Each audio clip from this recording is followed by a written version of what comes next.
Terdaftar nanti ada di rumah siap kerja dan merawat dan membina tenaga kerja dari Kota Solo.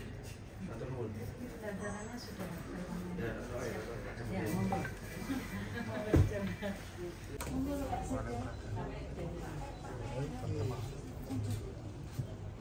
Oh, pakainya ini ya.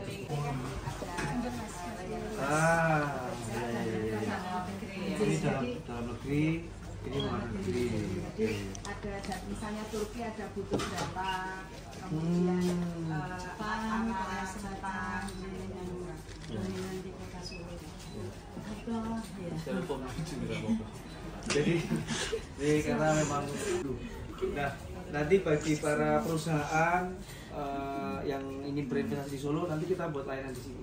Bagi para perusahaan dari luar negeri yang mencari tenaga kerja di Solo, kita bisa ada layanan tenaga kerja luar negeri. Jadi terpusat.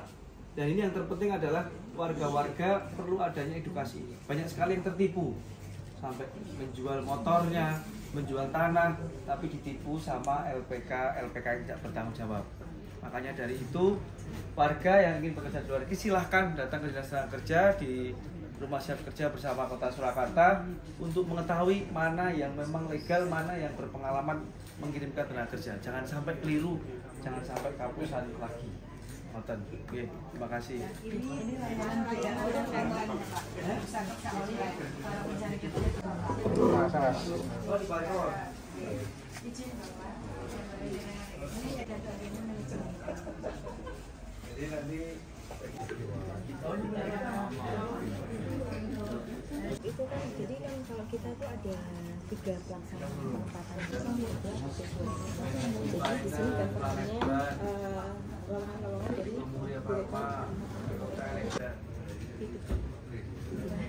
kalau yang dengan perusahaan sendiri itu untuk perusahaan pemberi kerja yang memang dia atau layak kerja.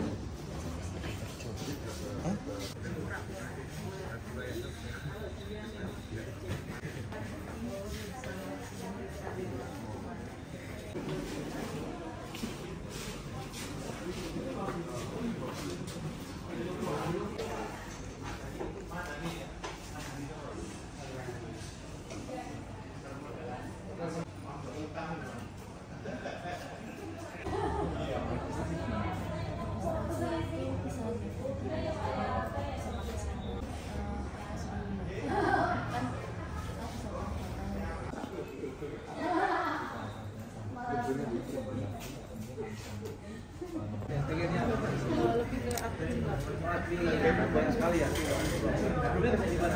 Parito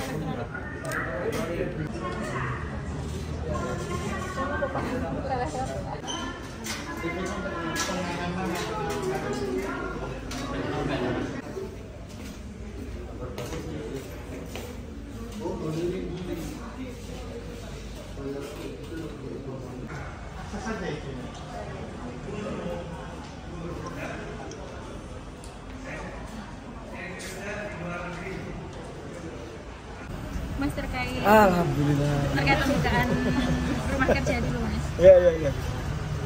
Ya, ini saya pengen sekali ini menjadi program prioritas pemerintah Kota Surakarta ke depan, menyikapi bonus demografi 2030 dan ingin fokusnya adalah mengurangi tingkat pengangguran terbuka yang ada di Kota Solo. Seperti itu. Targetnya berapa persen bisa mengurangi angka pengangguran di Kota Solo? Ya, harapannya dari 4,6 ya Bu ya. Iya, Mas. 4,61 turun di bawah 4% lah. Semoga ya untuk 2026 dan 2027 ya. Bismillah. Kalau selain jadi TKI ini program apa lagi Mas untuk yang selain ya. Jadi tadi kartu layak kerja itu digunakan untuk ekosistem dalam negeri. Ini karena kemarin banyak aduan penahanan ijazah, aduan dari para pemberi kerja dan mencari kerja, makanya kartu layak kerja ini kita launching supaya ada jaminan, tidak ada lagi penahanan ijazah. Tapi ketika pemberi kerja itu merasa ada pekerja yang tidak bagus, silahkan lapor ke Dinas Kerja, nanti kita cabut kartu layak kerjanya. Ini fokus kita di dalam negeri untuk membuat ekosistem yang baik. Jadi tidak lagi ada penahanan ijazah. Kita menengahi. Kalau ada aduan para pengusaha ya silakan adu di sini. Para pengusaha yang mau nyari lowongan pekerja, mencari pekerja ya di sini. Ini hub untuk link and match antara pekerja dan pemberi kerja. Ada target tahunan ada Mas? Target tahunan hingga menuju ke bonus demografi itu untuk mengirim yang terserap ke luar negeri itu berapa dari Kalau kita tidak ada bonus tahunan, ini masih kronis menurut saya. Karena kemauan warga masih, kesadaran kerjanya masih rendah di Kota Solo. Nah ini langkah pertama adalah untuk sosialisasi terus menerus mengkampanyekan ayo kerja, ayo merantau, ayo jadi generasi yang produktif, jangan mager. Ini yang memang kita sampai kita berikan peraturan itu di anggaran kelurahan itu nanti berdasarkan tingkat pengangguran yang ada di kelurahannya akan kita tambahkan bagi kelurahan yang penganggurannya tinggi. Tapi ketika dia tidak bisa menurunkan, berarti untuk DPK di tahun berikutnya dia akan turun. Gitu. Penyebabnya apa sih Mas rendah itu? Penyebabnya adalah kemauan, zona nyaman, dan kurang informasi dari pemerintah. Saya mohon maaf kalau kami belum bisa optimal. Tapi ini kami ingin berupaya semaksimal mungkin untuk mengkampanyekan ke bawah, ayo kerja. Seperti itu. Jadi pekerjaan ini misalnya yang baik di formil dan non formil nanti juga akan kita berikan di sini ya. Data pengangguran berapa Mas di Kota Solo saat ini? 4,61 ya. Datanya 13.200 pengangguran. PR-nya yang harus kita selesaikan. Kalau syarat tujuannya mana Mas? Komplit, bebas. Tadi barusan ada warga Sriwedari mau berangkat ke jadi barista di Arab Saudi. Jadi kita tidak menutup kemungkinan dari negara manapun. Kami akan tetap melindungi di mana negara yang ada hubungan diplomatik dengan Indonesia. Tapi yang daerah larangan TPP itu Kamboja, Vietnam. Ya kalau itu ya larangan ya jangan. Ini sing hubungan diplomatik Indonesia dengan ini baik.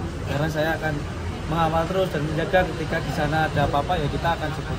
Seperti salah satu ada surat kemarin dari warga yang kerja di Arab Saudi tapi dia tidak mau dipublish, kita lagi perjuangan untuk memulangkan. Nah, ini salah satunya kita kawal terus apabila ada seperti itu. Kalau stigma di masyarakat kerja di luar negeri harus dimulai dengan modal yang banyak itu. Programnya adalah kerja di luar negeri 0 rupiah.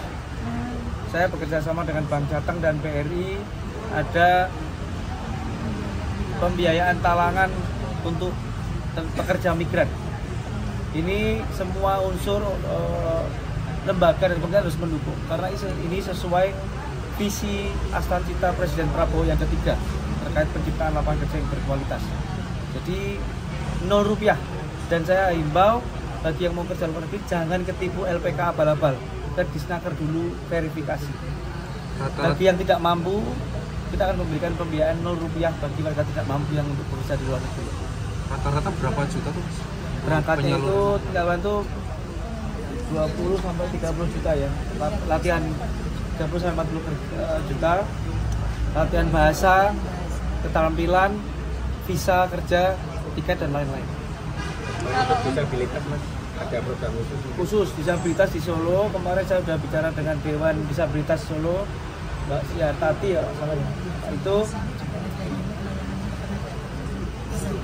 bahwa ini ada missing. Ini saya kemarin sudah menyalurkan untuk rekan-rekan disabilitas di salah satu coffee shop yang ada di Solo untuk bisa bekerja. Saya akan melakukan peraturan khusus pada 1 tahun 2023 itu mewajibkan perusahaan untuk bisa membolehkan disabilitas asalkan memang ada kemampuan di situ. Bagi yang disabilitasnya mungkin parah, tidak produktif, tetap nanti akan kita bina. Tapi untuk yang masih produktif, saya himbau untuk bisa diterima. Dan saya akan berikan relaksasi pajak bagi yang mau menerima pekerja disabilitas. Siapa Mas satu lagi? Sudah berapa Mas ya? Bantu sosialisasi. Nah, saya dibantu sosialisasi, kita akan berikan keringanan pajak untuk yang mau menerima pekerja disabilitas yang produktif ya. Mas kalau sudah mau menerima disabilitas sudah ada Ya silakan, tapi kita berikan penawaran. Kita akan berikan penawaran keringanan kalau dia mau menerima pekerja disabilitas. Mas, kartu layak kerjanya ini targetnya berapa banyak yang keluar? Nek iso ya, nek target ya kita nggak mulu-mulu lah, dari 13.200 terdaftar 5% wis sampai mana. Oke. Tapi ini kita bertahap, nggak bisa instan ya. Prosesnya harus datang ke sini untuk bisa dapat kartunya atau Bisa nanti melalui kelurahan kecamatan itu untuk mendata. Tapi untuk memverifikasi ya harus ke sini, karena kita harus memverifikasi ini warganya kaliannya apa, sampai ora ya harus ke sini. kalau untuk daftar hitam pekerjanya, Mas, ini kan kartu layak kerjanya sudah keluar. Ya. Daftar hitam pekerjanya nanti yang bermasalah Ketika sudah keterima, kita kerjasama dengan pemberi kerja akan info, melaporkan. Sistem pelaporan sebenarnya sudah ada, cuma ini memang perlu kesadaran. Nanti si perusahaan melaporkan ke kami melalui chat atau dipanggil pun bisa. Ini pekerjaannya nggak bener, nanti kami yang ngurus. Itu akan jangan jadi jasa lagi. basis data di Disnaker juga. Betul. Nah, sing daftar hitam tenaga kerja yang tadi jelek itu nanti 3 bulan akan kita bina. Kowe cek gelem kerja meneh ora. Nek ora gelem ya wis kowe selamanya daftar hitam. Tapi cek gelem kerja meneh kita bina, daftar hitamnya kita lepas. Yang kemarin nangani data udah berapa yang udah Berapa, berhasil diambil? Untuk keseluruhan terverifikasi 24 perusahaan, yang sudah selesai 7 perusahaan. Yang lain masih proses nanti tak untuk cewek lagi. klarifikasi dan juga mediasi. Itu ya, Siap. guys.